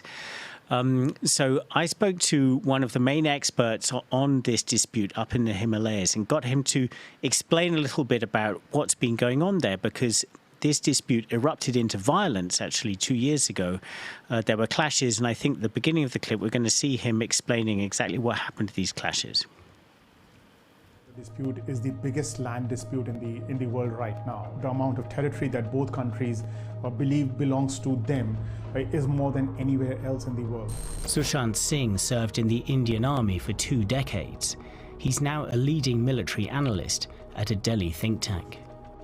he explained what's been happening at the line of actual control in Ladakh, the de facto border where the clashes happened. The crisis first was visible to us in May 2020, when a large number of Chinese troops had entered various areas in Ladakh. At this moment, nearly 100,000 troops combined from both Indian and Chinese side are believed to be deployed additionally on the line of actual control. And if I were to show you on the map where these friction points were,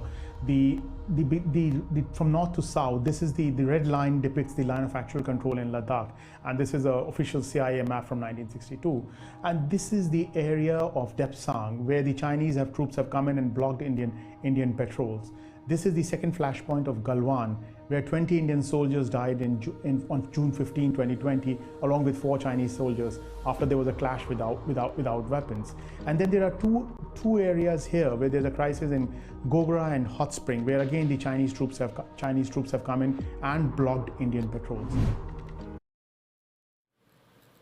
So quite significant there. I mean, probably people who live in the region are obviously going to know about it, but it might be quite a surprise to other people about what is going on in the Himalayas, because it's not been reported that much, certainly not like Taiwan. I know. And I mean, when I was there, a lot of people were telling me, you know, this was, you know, in the early stages of the war, and they were saying that, you know, during the period of that build-up, in the last few months of last year and the beginning of this year, where Russian troops were building up on the border of Ukraine, and kind of the world was kind of freaking out about what was happening there.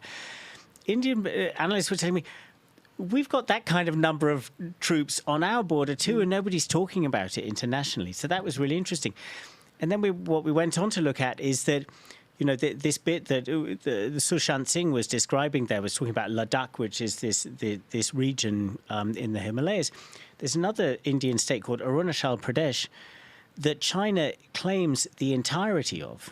It claims that whole state, and it says that it is actually called part of Tibet. You know, so this has been bubbling for a long time. This dispute it exploded into violence 2 years ago, and this has been kind of prompting a really new dialogue within India about where it needs to position itself in the kind of geopolitical landscape. That China is becoming such a threat to it that India needs to stand up more. It needs to strengthen relationships potentially with the United States, and it's been doing that partly through this vehicle called the Quad. And I'm sure Barbara can probably tell us something about the Quad. I was going to ask you about that, because India does have a complicated relationship with the US, although it is a member of the Quad. So as you brought it up, we'll speak to Barbara about it in a moment. Just explain the 4 members of the Quad. Yeah, so the Quad is it's the United States, India, Australia, and Japan. And it's a body that kind of it's been going for a while, but it kind of came to prominence in the Trump administration, and this was part of the Trump. You know, the Trump administration started this really big American kind of reorientation and confrontation with China. And the Quad has become something of a vehicle for that, and India is a participant in that. But India also does try to hedge its kind of bets a bit, you know, so it also has good relations with Russia that it doesn't really want to jeopardize even in the current situation. It's also a member of what's called the Shanghai Cooperation Organization, which is something organized by the Chinese. So the Indians really don't necessarily want to get drawn into a kind of new Cold War scenario where they have to kind of lump it on one side or the other. And they have this long tradition of what was called non-alignment during the 20th century Cold War, where they were really not, you know, they were determined not to be on one side or the other. But India is kind of like on a grand scale, it faces some of those decisions that those Southeast Asian countries that we were talking about earlier faced. Yeah.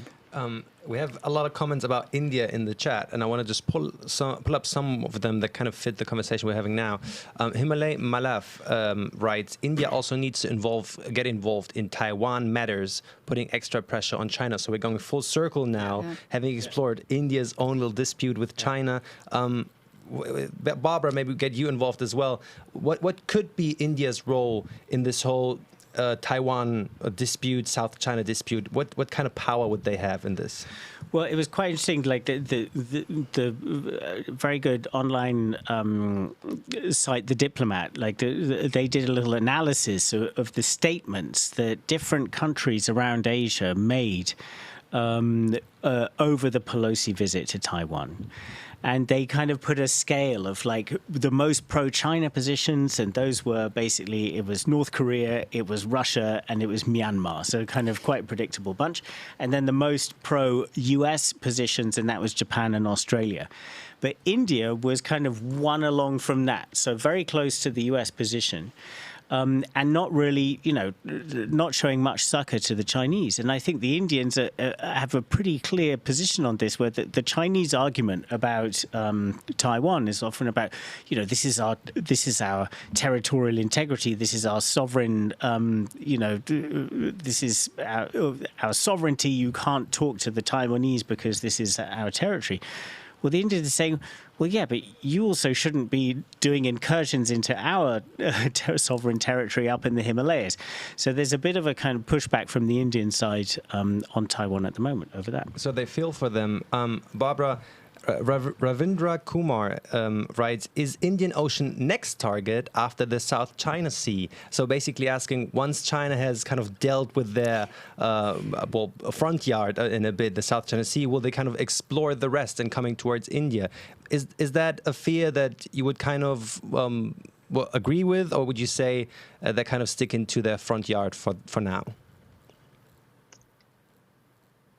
I think it depends on how we really define what it means that it is going to come to Indian Ocean. I would say, in a way, Chinese presence there has been ongoing and has been strengthening. When it comes to maybe more could you maybe explain that? How did the Chinese strengthen their position in the Indian Ocean already? So when it comes to exercises, and it's definitely an area that has been on mind of the country. And when we're talking about Quad that we mentioned previously, that's yet another vehicle that has been putting more focus on the area itself. And then when we talk about India, I know that that's probably not the topic of the discussion today, but Pakistan is another country that comes to mind that has having one of the really closest relationship with China. And then we look in Afghanistan, where China has been increasing its presence as well. Definitely not something that makes India feel more secure at the moment. And I think that's also another reason behind India being increasingly concerned about what is China doing, and in a way how its environment around the country changing and really becoming more susceptible to create threats for the country. I mean, yeah, India definitely feels surrounded by China in South Asia. So that in Sri Lanka, for instance, China, that's been a major focus of China's Belt and Road Initiative investment, so this huge kind of infrastructure investment project that has been going, around the world with hundreds of billions of dollars being pumped into many countries. Sri Lanka is one of the targets there. This has unleashed a debate about whether Sri Lanka has become completely in hock to China. Sri Lanka is obviously in a debt crisis now. To what extent China is involved in that.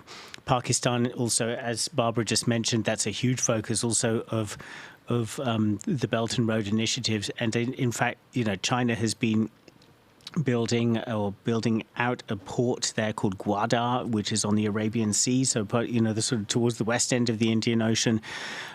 So major kind of strategic sort of outpost there for China, giving it direct access to the Arabian Sea. So, I mean, the South China Sea is the immediate backyard.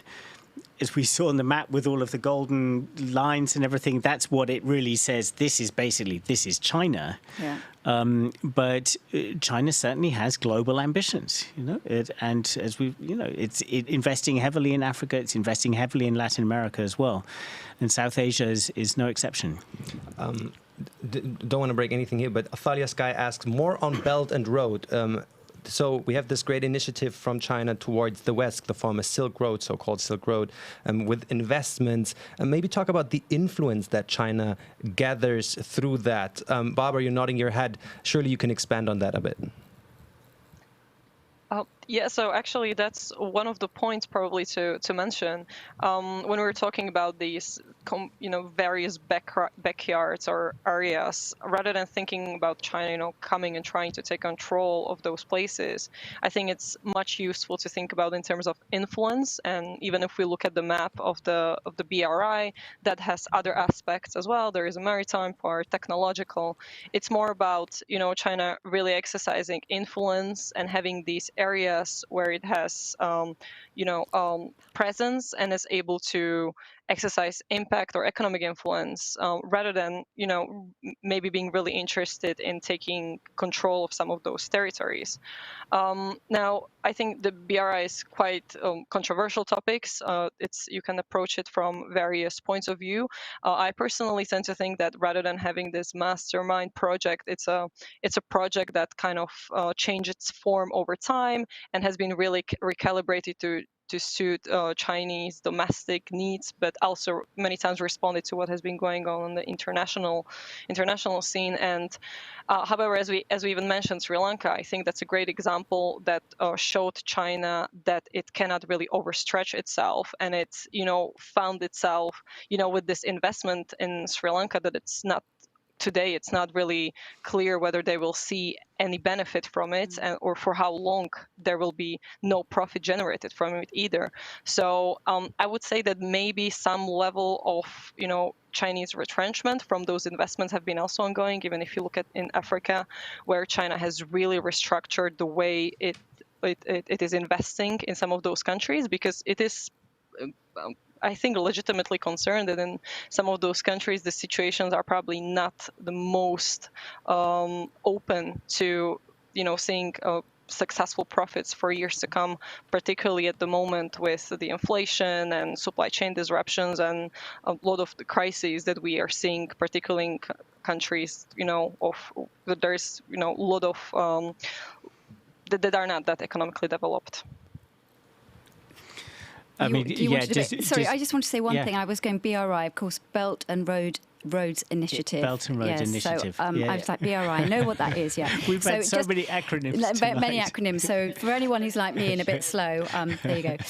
Richard, sorry. Yeah, I mean, just like a mini point, but I think Barbara's right that, it's not necessarily about control, but influence is certainly a factor. And, and we've come so far now from the South China Sea, but I was just in Hamburg late last year filming for a piece about Germany's relationship with China. I mean, Hamburg, the port of Hamburg, which is Germany's most important port, so hugely important for its trade with the world, that is seen as a point on the Belt and Road Initiative. That is it has the shipping port and it has the railway connections and everything.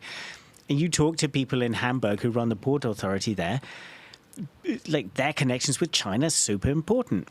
So, I mean, China has essentially bought itself some influence there. Yeah. You see it. And that's obviously, a different kind of power discrepancy than you might have in some of the poorer countries where they're investing.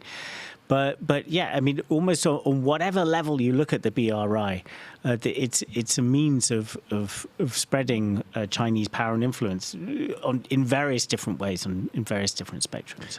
Now we need to thank the people in the comments because they actually wanted to expand on the BRI. Barbara, there's a compliment for you. Athalia Sky says, Barbara, that was very well said. Chinese domestic need hits the nail on the head. So guys, we're seeing your comments. We're seeing the compliments as well. I actually got a compliment for my look today. I want to just mention that briefly. Did I not get one? What about the rest of us? I knew he would bring up the comment about his look. What about the rest of us? Unbelievable. The time is really ticking. This really probably we need to be ending this fairly soon, unfortunately. Barbara, before I let you go, the question we were talking about is looking at the South China Sea dispute and where it goes from here, where it's heading. So my final question from you, to you, should I say, is where is it headed? Is there a way to contain the situation there so that we can just do a full round and come back? I wanted to talk to you about other things, by the way, like Australia, etc., but we've run out of time. So let's just end on where you see it is headed in the South China Sea. Yeah. Well, I have to say that I always there must be always a way to, prevent conflict, because otherwise there wouldn't be that much sense in, for many people to work in this area and trying to actually mitigate that.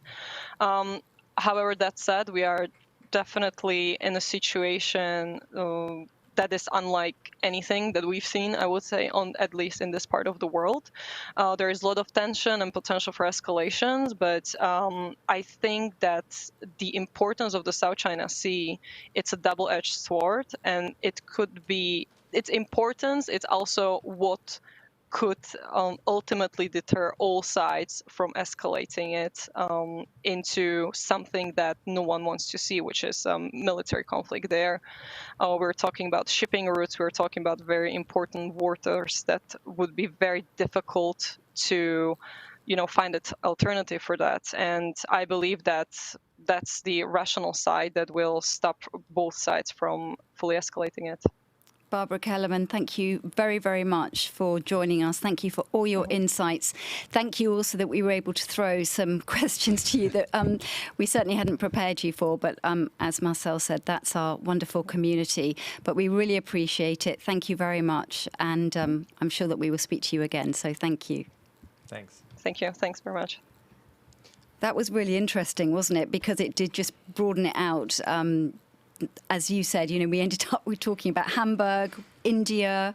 It's the influence that seems to be the key thing that came out for me there. The influence of China across the world, not just talking about the military side of what's going on in the South China Sea and all the countries it affects. I mean, I was hoping we could talk more about the Quad, so Japan, Australia, but we really are running out of time. We really are running out of time. We are, but we can finish, or at least get Dustin in on our last round here, because Joey Martisio is asking about Japan. That's why I'm picking it up. The question is, what about Japan and South Korea? What are their positions on this issue? Justin, let's bring you in here. What are the positions? Yes, I can at least answer the Japan side of the question. So maybe this tells you enough. 2004, Japan changed the official language on how they would call the South China Sea from South China Sea to West Philippine Sea. So I feel like they made their position pretty clear there. Yeah. They were like, we are not calling it South China Sea. And that's actually one of the countries where by the way, it really seems to work. Like people were actually changing the way they call it. So it's not like colloquially people still call it South. Japanese people will call it Western Philippine Sea. That's their stance on it. You had also mentioned the Quad, and there's another question from Juan Antonio Marin.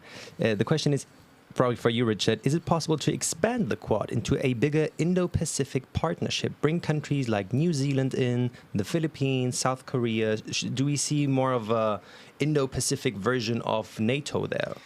Well, there's been a lot of speculation about that, and that China is, in fact, I mean, this is one of its kind of talking points about the Quad. It sees the Quad as an American attempt to create the kernel of a sort of a future Asian NATO. There's not really a total consensus yet about what the Quad is going to be. The Quad is it's not an official military kind of grouping, although there are exercises, joint naval exercises, which are put on by the Quad powers, but they're not necessarily under the auspices of the Quad. So it's all quite vague. It feels like early days with the Quad. But I think a lot of it comes down to decisions for India, because Australia, Japan, the United States, they're very much already on one line. Really, the question with the Quad is to what extent India is ready to go further. How far down a kind of security cooperation route would it be prepared to go? And I think that would be the key decider then on whether the Quad can expand or what kind of countries would join it. Thank you very much. Dustin, I feel we just need to ask you, is there anything else that has come up in the chat that you wanted to talk about? Because we are heading out of the door fairly soon. I mean, we did have a small thing. I will just mention it briefly. So basically, I can share this site in the chat in a moment. We have a website, the website we showed before, where you can track all the other islands. Someone asked, I think, there's also a Taiwanese island. It's Ita Abu. You can show it on my screen at the moment. I've got it up. Oh, yeah, we can show it. So wow. Those are the... She's mind Itu reading. Aba, excuse me, not Itu Abu. Itu Aba is the island.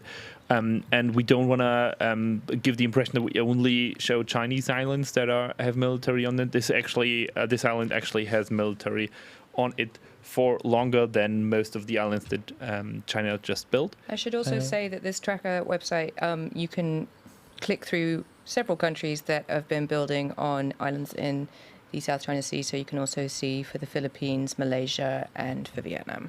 Yeah, I'll recommend them. It's have a look. I feel like if you looking at satellite pictures of how things changes, that's always interesting. So, yeah.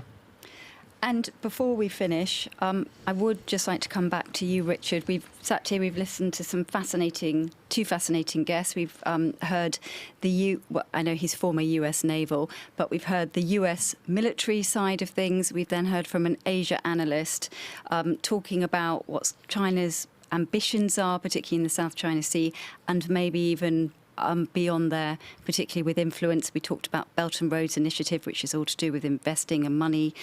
What stood out for you the most, do you think, particularly as you are about to head off to Taiwan? Well, I suppose maybe I would kind of combine a bit what Barbara was saying at the end, sort of hoping that, the sort of self-interest of the international community, just knowing that stability is so important. We see the costs of instability now in the war between Russia and Ukraine, Russia's invasion of Ukraine. We see the cost of that instability throughout the world now. People getting hungrier. The knock-on effects are really extraordinary. And of course, if we did end up with a war taking place, which would probably be the most likely scenario is a war over Taiwan, with ripple effects through the South China Sea. That would potentially be even more devastating. So I would like to hope that what Barbara was saying, that the self-interest of the international community not to have such a massive destabilizing event, that holds through.